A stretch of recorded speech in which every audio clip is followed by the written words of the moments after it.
کو تباہ و برباد کرنا ہوتا ہے تو اس قوم کو غربت کے دلدل میں ڈھکیلنے کی کوششیں کرتے ہیں، اس قوم کو غربت کی بھٹی میں جلانے کی کوششیں کرتے ہیں۔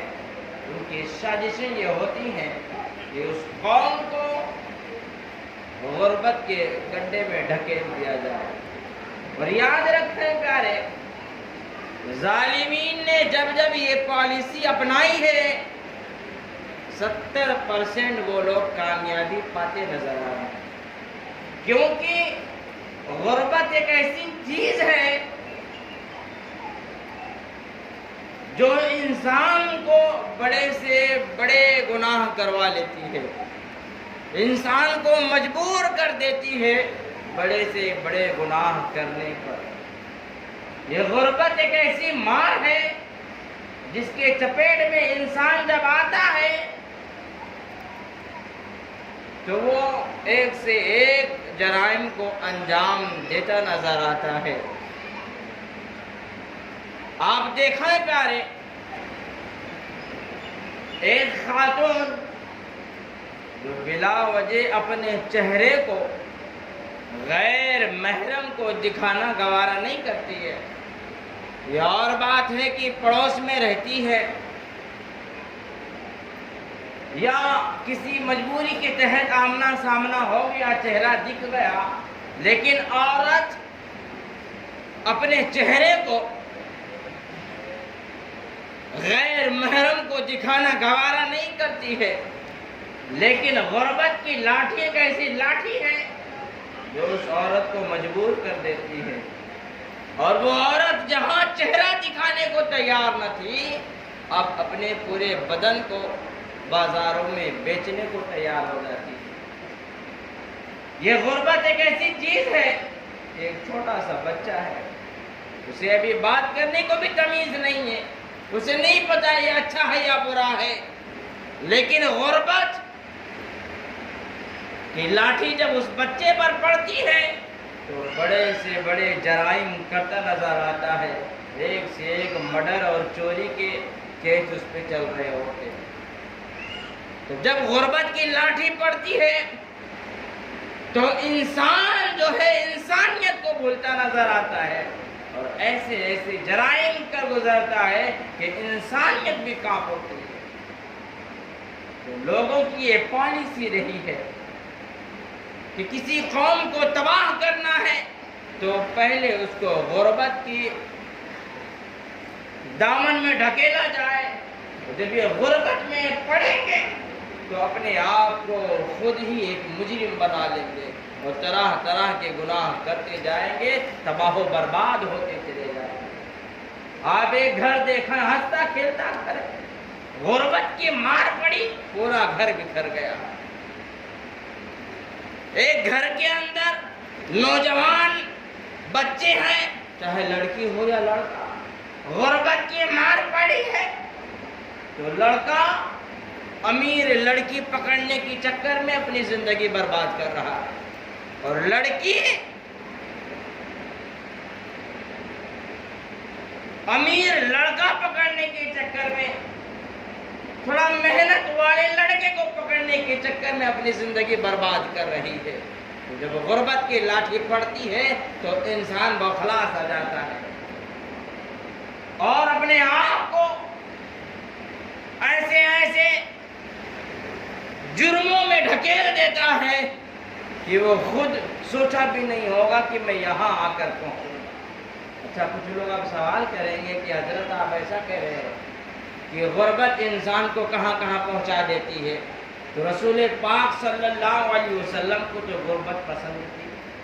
آقا کریم صلی اللہ علیہ وسلم غریب تھے، آقا کریم صلی اللہ علیہ وسلم غریب قبیلے سے تعلق رکھتے تھے۔ سوال کرتے ہو آپ، تو میں کہنا چاہوں گا پیارے، اگر کوئی بندہ آپ کے دماغ میں یہ بات ڈالے اور کہے کہ حضور علیہ الصلوۃ والسلام غریب تھے یا غریب قبیلے سے تعلق رکھتے تھے، تو یہ سراسر غلط ہے، اور اس کی ہمت ہے کہ وہ میرے آقا کی ذات پر انگلیاں اٹھا رہا ہے۔ اور میرے آقا کی ذات وہ ذات ہے، وہ صدیوں سے ان کے گھر میں تجارت کا معاملہ چلتا ہے. ان کے دادا تاجر تھے, ان کے باپ تاجر تھے, حضور علیہ الصلوۃ والسلام خود بڑے تاجر تھے. آپ کے تجارت کا معاملہ ایسا تھا کہ ملک شام اور یمن نہ جانے کہاں کہاں سے لوگ بالخصوص آپ سے تجارت کرنے کے لیے آیا کرتے تھے. آپ جو ہے امن کے نام پر فیمس تھے, آپ بہت بڑے تاجر تھے.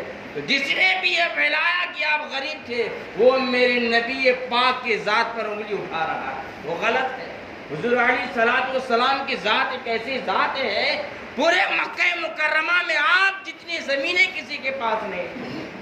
آپ کے دادا کعبہ کے متولی تھے, اور آپ جس قبیلے سے رہتے تھے وہ نامچین قبیلہ تھا, ببر شیروں کا قبیلہ تھا.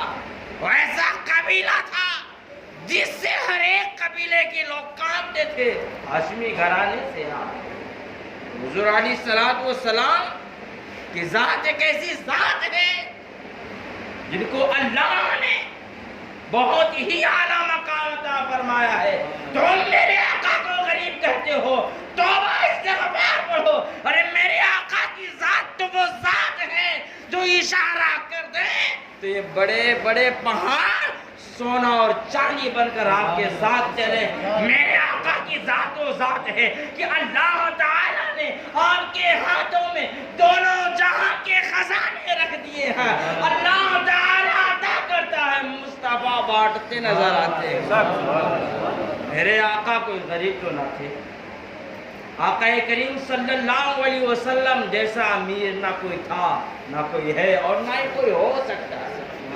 یہ ان کی شان ہے, یہ آقا کی مرضی ہے جو انہوں نے ایک سالی سی زندگی گزارنا پسند فرمایا.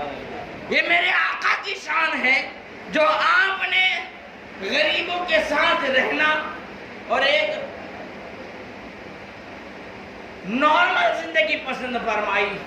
ورنہ اللہ نے تو آپ کو بہت ہی اعلیٰ مقام عطا فرمایا تھا. آپ ٹھوکر مارے تو زمین سونا اگل دے گا, آپ چاہے تو اللہ تعالیٰ آسمان سے دولت برسا دے. جس نے بھی کہا اس کی جرات ہے وہ اپنی ایمان و عقیدے کی حفاظت کرے. دوستانی ذی قدر, آقا کریم صلی اللہ تعالی علیہ وسلم نے غریبوں کے ساتھ غربتانہ انداز میں زندگی کاٹ کر بتا دیا کہ مجھے غریبوں سے بھی بے پناہ محبتیں ہیں. آقا نے وقت آنے پر 70 قیمتی اونٹوں کے قیمت ادا کر کے ایک لباس خرید کر بتا دیا کہ میں صرف غریبوں کا ہی نہیں امیروں کا بھی ہوں. وقت آنے پر آقا نے یتیموں کو سینے سے لگا دیا اور بتا دیا میں صرف غریب اور امیر کا نہیں یتیموں کا بھی ہوں. میرے دادا نے بیواؤں کو سینے سے لگا کر بتا دیا میں صرف غریب امیر اور یتیموں کا نہیں بلکہ بیواؤں کا بھی ہوں. اور صرف بیوہ ہی نہیں, کنواری لڑکی کو بھی سینے سے لگا کر بتا دیا میں محمد بن عبداللہ کسی ایک کا نہیں بلکہ سبھی کا ہوں اور سبھی کے لیے. میرے آقا نے غریبوں کے ساتھ غربتانہ انداز میں زندگی گزار کر بتا دیا کہ اس طرح سے غربت کاٹو اور اس طرح سے آگے بڑھو اور پھر قیمتی لباس خرید کر پہنو. تمہارا غربتانہ انداز کاٹنا, آگے بڑھنا مجھے اور پسند ہے, مجھے اور پسند ہے. آگے بڑھو تو صحیح. حضور پسند کی بات ہے تو میرے آقا کو صرف غربت ہی نہیں پسند تھی, میرے آقا کو تو بیماری بھی پسند تھی. میرے آقا کو بیماری بھی پسند تھی. حضور فرماتے ہیں کہ اگر کسی کو بخار ہو گیا اور بخار جب تک اس پر رہے گا اور جتنا تیز رہے گا اتنا ہی اس کے گناہ جھڑتے چلے. اور جیسی جیسی بیماری ہوگی، جتنی بیماری ہوگی اتنا ویسے ویسے اس کے گناہ جھڑتے چلے جائیں گے۔ اور روایتوں میں آتا ہے کہ کوئی بندہ اگر مرض کے عالم میں روئے زمین سے جاتا ہے تو وہ ایک طرح کی شہادت کا مرتبہ لے کر جاتا ہے۔ میرے آقا نے تو بیماروں سے بھی، مرض سے بھی محبت فرمائی ہے۔ تو ہم بیماری کو لے کر جد و جہد کر رہے ہیں، ڈاکٹروں کے پاس لائنیں لگائے ہوئے ہیں، طرح طرح کے ٹوٹکے طبی دوائیاں استعمال کر رہے ہیں کہ یہ مرض ہمیں چھوڑ دے۔ قرض دار ہو جا رہے ہیں، 1,00,000 2,00,000 سر پہ لگ جا رہے ہیں قرض کے روپ میں کہ ہم اس بیماری سے چھٹکارا پا لیں۔ میں کہنا چاہوں گا تمہاری کوششیں صرف بیماریوں کو لے کر ہی کیوں ہے، غربت کو لے کر کیوں نہیں ہے؟ تم اتنی محنتیں، اتنی مشقتیں غربت کو پار کرنے میں کیوں نہیں کرتے ہو؟ اتنی محنتیں مشقتیں غربت کو لے کر بھی کرو نا، تبھی تو آگے بڑھو گے، تبھی تو آگے بڑھو گے۔ غربت کو کاٹنا یہ بھی حضور کو پسند ہے، اور غربت کو پار کر جانا یہ بھی حضور کو پسند ہے۔ تو جو حضور کو پسند ہے ہمیں کرنا نہیں کرنا ہے، کرنا ہے۔ تو ہم صرف بیماریوں سے نہیں بلکہ غربت سے بھی لڑیں اور آگے بڑھنے کی کوششیں کریں۔ اسلام نے کبھی مزدوری گوارا نہیں کیا ہے۔ اسلام کبھی نہیں چاہتا میرا چاہنے والا کوئی مزدوری کرے، کبھی نہیں۔ اسلام نے ہمیشہ کہا تجارت کرو، خود محنت کرو، مشقت کرو اور خود آگے بڑھنے کی کوششیں کرو۔ اسلام نے غربت پسند کیا ہے، لیکن کون سی غربت؟ کون سی غربت؟ کیسی غربت؟ اب باپ جو ہے اچھا خاصا کما سکتا ہے، اس کے باوجود وہ جائے کہیں عیاشی کرے، کام دھندا نہ کرے، اور بچے جو ہیں صحیح ٹائم رزق نہ پا کر چوری و چماری کرنے لگے، ڈاکہ زنی کرنے لگے، لوٹ مار کرنے لگے، تو یہ تو غربت نہیں ہے، یہ جو اپنے ہاتھ سے اپنا گلا دبانا ہے، یہ غربت نہیں ہے۔ اپنے ہاتھ سے اپنا گلا دبانا ہے، اپنے ہاتھوں سے اپنے بچوں کو کچل دینا ہو گیا ہے، تو غربت نہیں ہوئی، یہ تو خودکشی ہو گئی۔ تو ہم تمام کو چاہیے پیارے کہ محنت کریں، مشقت کریں، آگے بڑھنے کی کوششیں کریں، اور جہاں یہ دنیا ہمیں غربت کے ایندھن میں جھونکنے کی کوششیں کر رہی ہے، ہمیں اس سے نکلنے کی کوششیں کرنی ہے۔ دوستانی سی قدر تو پتہ چل گیا کہ کسی قوم کو تباہ و برباد کرنا ہے تو اسے غربت کی آگ میں ڈھکیل دیا جائے۔ تو اب ہمیں غربت سے باہر نکلنا ہے، ہمیں غربت سے باہر نکلنا ہے، ترقی کی جانب جانا ہے۔ تو ہم کیسے جائیں؟ آئے ہم اسلام سے پوچھتے ہیں، آئے ہم آقا کریم سے پوچھتے ہیں، اے میرے داتا ہمیں بتائیں تو صحیح، اے میرے آقا ہم آگے کیسے بڑھیں؟ میرے آقا فرماتے ہیں نمبر 1 تم تجارت کرو، نمبر 1 تم تجارت کرو، اور اگر تم کو تجارت کرنے کے لیے منڈی میں کوئی ایسی جگہ ملے جہاں کھڑے ہونے میں شرم آتی ہے تو تم ہچکچانا نہیں ہے، تم وہاں کھڑے ہو جاؤ اور وہاں تم اپنا کاروبار کرو۔ یہ دنیا والے گھر جو تمہیں عزت نہ دیں، اللہ اس کے رسول کی نگاہ میں تم خوب عزت کماؤ۔ تم اپنے محنت اور مشقت سے جائز کی کمائی کماؤ، یہ دنیا والے گرچہ تمہیں عزت نہ دیں، اللہ اس کے رسول کی نگاہ میں تم ترقی پاتے چلے جاؤ۔ اللہ کے رسول صلی اللہ علیہ وسلم کی بارگاہ میں ایک صحابی آتے ہیں جو لقہارے ہوتے ہیں، اور ان کی محنتوں کا عالم یہ ہوتا ہے کہ آپ جنگل میں لکڑیاں کاٹتے ہیں، کداڑی چلاتے ہیں، ہاتھ بہت سخت ہو جاتے ہیں۔ میرے آقا نے جب ان کے ہاتھوں کو دیکھا تو آقا کریم صلی اللہ علیہ وسلم نے ان کے ہاتھوں کو چوم لیا، ان کے ہاتھوں کو چوم لیا۔ گویا آقا فرما رہے ہیں کہ اگر کوئی بندہ غربت کی سیڑھی پار کرنے کے لیے محنتیں کرے، اپنے بچوں کو 2 وقت کی روٹی کھلانے کے لیے محنتیں کرے، مشقتیں کرے، اور خود کوئی کاروبار کرے، پیروں پر کھڑے ہونے کی کوشش کرے، تو اس کا کھڑا ہونا اور اس کی یہ کوشش آمنہ کے لال کو بے حد پسند ہے، بے حد پسند ہے۔ حضور علیہ السلام نے کسی نمازی کا ہاتھ نہیں چوما تھا، کسی مجاہد کا ہاتھ نہیں چوما تھا، یا کسی بہت بڑے عابد کا ہاتھ نہیں چوما تھا، ایک چھوٹے موٹے کاروباری کا ہاتھ چوما۔ کیوں؟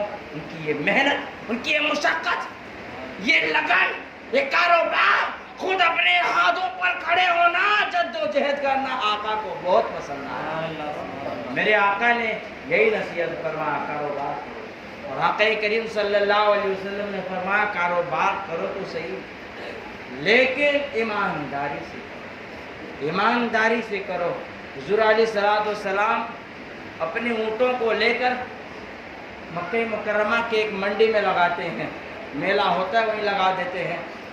تو حضور علیہ السلام کو کہیں جانا ہوتا ہے تو غلام کو کہتے ہیں ایسا ہے کہ تم یہ اونٹ بیچ دینا، اور اس میں سے ایک اونٹ لنگڑا ہے، تو ایسا کرنا کہ اگر سامنے والے خریدیں گے تو ان کو بتا دینا کہ بھائی اس میں یہ پوزیشن ہے اور اس کی جو قیمت ہے وہ آدھا ہی آپ دو، آدھا ہی آپ دو، اور اس طرح سے اونٹوں کو بیچ دینا۔ اب حضور علیہ السلام جب ریٹرن تشریف لائے تو غلام کہتے ہیں حضور میں نے اونٹوں کو بیچ دیا ہے، لیکن یا رسول اللہ غلطی ہو گئی۔ کیا غلطی ہو گئی؟ غلطی یہ ہو گئی کہ میں ان لوگوں کو بتانا بھول گیا کہ ایک اونٹ تھوڑا سا لنگڑا ہے، اور میں نے اس کے آدھے دام لینے تھے، میں نے پورا لے لیا، میں نے بتایا ہی نہیں، اور انہوں نے پورا دام دے دیا، میں نے لے لیا۔ آقا کریم صلی اللہ علیہ وسلم نے فوراً ان لوگوں کا پتہ پوچھا، کہاں سے آئے تھے، ادھر سے آئے تھے، کون سے مارکیٹ کے تھے، کون سے علاقے میں رہتے تھے، یمن سے آئے تھے، ٹھیک ہے یمن کی جانب چلو۔ آقا کریم صلی اللہ علیہ وسلم فوراً یمن کی جانب نکل پڑتے ہیں۔ روایتوں میں آتا ہے کہ 2 سے 3 دن لگاتار آپ سفر کرتے ہیں، اور جو بھی ملتا راستے میں پوچھتے جاتے ہیں تم نے یہ اونٹ کہاں سے اور کس سے خریدے۔ آخرکار وہ لوگ مل گئے جن لوگوں نے آپ کی اونٹوں کو خریدا تھا۔ حضور علیہ السلام نے ان لوگوں کو روکا، کہا تم لوگوں نے کس سے خریدا ہے؟ تو ان لوگوں نے کہا کہ میں محمد بن عبداللہ صلی اللہ علیہ وسلم سے خریدا ہے، یہ ان کے اونٹوں کو خریدا ہے، اور ہمارے مالک نے ہمیں یمن سے یہ کہہ کر بھیجا تھا کہ مکہ مکرمہ کی منڈی میں تم کسی اور سے نہیں خریدنا، تم تلاش کرنا جہاں محمد بن عبداللہ صلی اللہ علیہ وسلم کہ اونٹ باندھے ہوں گے وہاں پہنچنا اور ان کے ہی اونٹوں کو خریدنا۔ تو ہم نے ویسا ہی کیا۔ تو آپ نے کہا اچھا ٹھیک ہے۔ پھر حضور علیہ السلام نے فرمایا کہ آپ کے اونٹوں میں ایک اونٹ ایسا ہے جو لنگڑا ہے، اور آپ لوگوں نے اس کی پوری قیمت ادا کر دی ہے، پوری قیمت ادا کر دی ہے۔ میرا نوکر تھا، اس کو میں نے بتایا تھا، یہ بتانا بھول گیا۔ میں چاہتا ہوں کہ آپ لوگ میرا وہ اونٹ واپس کر دیں، اور یا پھر اس اونٹ کی آدھی قیمت مجھ سے ریٹرن لے لیں۔ اتنے میں آقا کریم صلی اللہ علیہ وسلم نے اس اونٹ کو دیکھ لیا اور آپ نے پہچان لیا۔ پھر کیا تھا، آپ نے ان لوگوں کو اونٹ بھی دے دیا، اور جو آدھی رقم ہوتی ہے وہ بھی ان لوگوں کو دے دیا۔ دوستان ذی قدر، تو یہ ہوتا ہے تجارت اور اس کی ایمانداری۔ پھر کیا تھا، جب زمانہ آگے بڑھا اور آقا کریم صلی اللہ علیہ وسلم نے اعلان نبوت فرمائی، تو وہ تمام لوگ آقا کریم صلی اللہ علیہ وسلم کی بارگاہ میں آئے اور کہنے لگے اے میرے آقا، اے میرے آقا، ہم تو اسی وقت جان گئے تھے جس کا ویوہار ایسا ہے، وہ انسان کوئی عام انسان نہیں ہو سکتا ہے۔ آپ نے جب اعلان کیا تو ہم سمجھ گئے کہ آپ کی زبان بھی سچی ہے اور آپ بھی سچے ہیں، ہم کلمہ پڑھنے کے لیے آ گئے۔ دوستان ذی قدر، تو ہمیں ہر حال میں ہمیشہ تجارت پر توجہ دینی ہے۔ اور بھی کچھ باتیں ہیں، قلت وقت دامنگیر ہے۔ اور فرمایا دوسری بات، اگر تجارت نہیں کر سکتے ہو کسانی کرو۔ یہ حضرت آدم علی نبینا علیہ الصلوۃ والسلام کی سنت ہے۔ تم کسانی کرو گے تو جو پھل آپ لگاؤ گے، تو جب تک کہ اس درخت میں ہریالی ہوگی، لوگ ٹھنڈی ٹھنڈی ہوائیں لیں گے اور لوگ وہاں آرام کریں گے، آپ کو ثواب ملتا رہے گا۔ اور جب فصل تیار ہو جائیں گے